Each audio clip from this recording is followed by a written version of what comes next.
Et ce qu'il faut savoir ce soir sur les nouvelles règles en vigueur pour les 4 semaines à venir. C'est avec vous, Jérémy Pain. Une première question de Véronique ce soir. Les déplacements entre les régions sont-ils autorisés?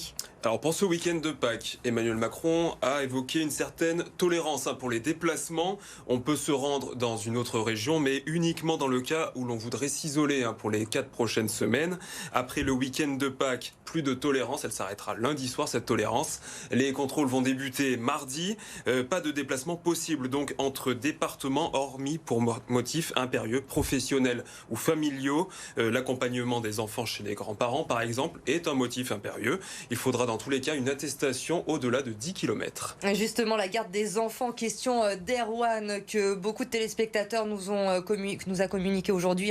Je ne peux pas télétravailler. Qui va garder mes enfants? Ouais, alors le télétravail doit rester la norme. On sait que cela peut être compliqué de télétravailler et de garder ses enfants en même temps. Les parents qui ne peuvent pas télétravailler et qui doivent s'occuper d'un enfant de moins de 16 ans, par exemple, pourront prétendre au chômage partiel. Seul un des deux parents peut en bénéficier. Le salarié concerné reçoit alors une rémunération à hauteur de 84% de son salaire net et même 100% au niveau du SMIC. Mais attention, est-ce que le chômage partiel sera applicable pendant les vacances? Il y a encore des discussions entre le ministère du Travail et les partenaires sociaux sur cette question. Et enfin, Marie qui est soignante, est-ce que mon enfant peut être accueilli à l'école ou en centre aéré dans les semaines à venir?